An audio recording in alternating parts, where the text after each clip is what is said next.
यहाँ पे जो हमारे साथ गेस्ट मौजूद है उनमें से किसी ने एक सवाल पूछा, किसी ने एक अपनी मंशा जो है वो प्रकट की। उनका सवाल ये था कि क्या ऐसे ही किसी को भी पकड़ के किसी से शादी करा दी जाती है? यहाँ पे जो वर वधू है उनके परिवार की रजामंदी हुई होगी, पहले मुलाकात हुई होगी, वो प्रोसेस क्या रहा 121 जोड़ों का सामूहिक विवाह कराने का बाबा बागेश्वर धाम में? जरा इसे क्लियर कर दीजिए एक बार।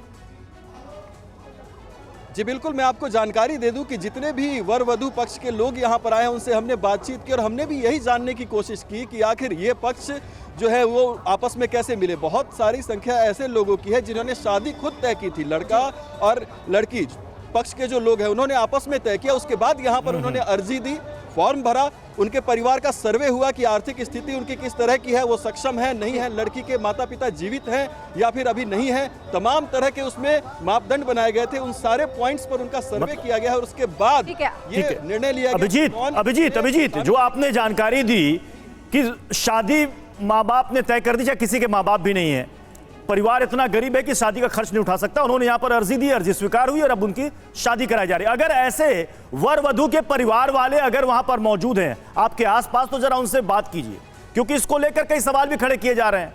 कुछ लोग कह रहे हैं कि साहब शादी तो करा दीजिएगा, उसके बाद आप पूछने जाइएगा कि 1-2 साल के बाद उस वर वधू का क्या हुआ। क्या जबरन तो शादी नहीं करा दी जा रही है पब्लिसिटी के लिए? जरा लोगों से बात कीजिए।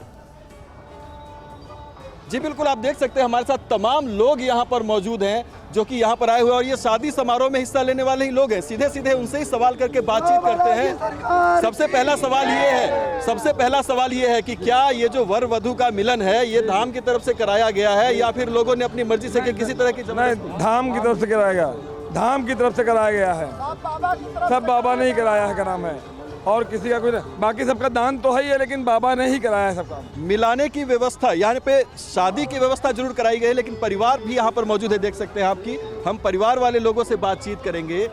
देखिए, एक सवाल पूछा जा रहा है कि लड़का और लड़की पक्ष दोनों जो आपस में मिले हैं, ये आपकी रजामंदी है या फिर किसी का दबाव आपके ऊपर बनाया गया? नहीं, रजामंदी है, रजामंदी है। आप किस पक्ष से हैं? वर पक्ष से। और आप? लड़की पक्ष की है। लड़की पक्ष से। तो आप देख सकते हैं, हम आपको लाइव तस्वीरें दिखा रहे हैं, लड़की पक्ष से भी यहाँ पर मौजूद है और ये लड़के के पक्ष से भी मौजूद है। और इनका कहना है कि इन्होंने आपस में ये मिले और आपस में इन्होंने तय किया, उसके बाद यहाँ पर अर्जी लगाने के बाद ये विवाह कार्यक्रम इनका यहाँ पर तय हुआ है। और इस तरह के तमाम जोड़े यहाँ पर मौजूद हैं। कम से कम दर्जन भर परिवारों से मैं खुद अभी तक बातचीत कर चुका हूँ और उनका यही कहना है कि सब कुछ उनके पसंद से हुआ है। कुछ लोगों को ज़रूर यहाँ पर बाबा के द्वारा मिलवाया गया, क्योंकि सब बाबा के अनुयायी हैं इसमें से ज़्यादातर, तो धाम में आते रहते थे। तो धाम में अर्जी वर पक्ष की भी लगती है, वधू पक्ष की भी लगती है, जहाँ पर दोनों का मेल हो गया। ऐसे भी यहाँ पर है पक्ष, लेकिन बहुत सारे ऐसे भी हैं जो कि बाहर से उनका मेल हो चुका। कंचन गिरी जी, देखिए ये हमारे सहयोगी उसी जगह पर मौजूद है जहाँ पर ये सामूहिक विवाह कार्यक्रम है और वहाँ पर उन्होंने वर वधू दोनों पक्ष से पूछा, किसी पर जबरन नहीं थोपा गया विवाह? ये नहीं कहा कि जबरन थोपा गया। मैं ये जानना चाहती हूँ कि अगर वर है तो वो क्या अपने पाँव पे खड़ा है, अपने ऊपर डिपेंड है, जो लड़की से शादी हो रही है क्या उसका ठीक से भरण पोषण कर रहा है, या उसके घर में कल बच्चे होते हैं, आने वाला उसका भविष्य कैसा रहेगा, ये जानना बहुत जरूरी है। भविष्य तो किसी का भी सुनिश्चित नहीं होता। ये तो आप बेकार की बातें कर रही हैं। आप अपनी बेटी का शादी करोगे, आप अपनी बेटी का शादी करोगे बिना नौकरी वाले बच्चों से? आप दोनों अगर हम एक एक करके सुनते हैं, आप दोनों टाइम आएगा तब बोलिएगा। आप दोनों एक एक करके मत बोले। आप भी मेरी बात को काट रहे थे, तो मैं आपकी बात का जवाब देना चाह रही हूँ कि वो उसको रख सकता है, लेकिन उसके बच्चे का भरण पोषण कर सकता है। तो ये बात चलिए, नहीं, इनका पॉइंट सही है, इनका पॉइंट सही है जेके बेनीवाल जी। ये परिवार देखता है, कोई भी परिवार। मैं आपके सवाल को ले ले, आपके सवाल को हम ले लेते हैं। नहीं, एक मिनट, आपके जो परिवार है लड़की का या लड़के का, वो आपस में मिलेंगे। मैम, जो परिवार है वो आपस में मिले होंगे, बैठा होगा, उन्होंने एक तरीके से निश्चिंत हुए होंगे, तब जाके ये कदम उठाया होगा। आपको ऐसा क्यों लग रहा है कि ये बहुत जबरदस्त? सुन तो ले, मैं एनजीओ भी चलाती हूँ, बहुत ऐसा शादी देखी हूँ। शायद एडवोकेट साहब भी बैठी हैं सामने, सरस्वती जी। बाद में क्या आपका होता है? प्रश्न समझ में आ गया, हम उत्तर ले लें। होता है वो भटकते हैं, उनके पास काम नहीं होता है, वो अपने फर्नीचर बेच के, जी बेनीवाल जी, बेनीवाल जी, फर्नीचर बेच के, एक एक करके मैम, एक एक करके हम एक एक करके आते हैं, हम सबकी बात होगी, सबकी बात होगी मैम, एक एक करके। हाँ देखे लड़के को कि वो काम कर रहा है या नहीं कर रहा है, यहाँ मैं भी राइट हूँ। देखिए शांति से सुनिएगा, देखिए प्लीज, देखिए आज कन्याओं का विवाह हो रहा है जी, और ये विवाह क्या होता है, ये गृहस्थ जीवन में प्रवेश करने का जो 4 आश्रम है। आज बाबाओं के धाम में देखिए 2 भक्त हैं हमारे इस ब्रह्मांड पर, एक हनुमान जी हैं, राम भक्त हैं, सब मालूम है, सब हिंदू सनातन धर्मी जानता है। दूसरे शिव जी भगवान है। आज महाशिवरात्रि का पर्व है, बिल्कुल, और इस पर्व में भगवान शिव जी ने भी शादी की थी। आज बारात निकल रही है, मैं भी आज मंदिर होके आया हूँ। ये तिलक देख रहे हैं, ये मेरे गुरु आचार्यों का तिलक नहीं है, ये मेरे मंदिर का तिलक लगा है। अच्छा, शिव जी भगवान का तिलक रहा। एक चीज है, आपने शिव की बारात का जिक्र किया।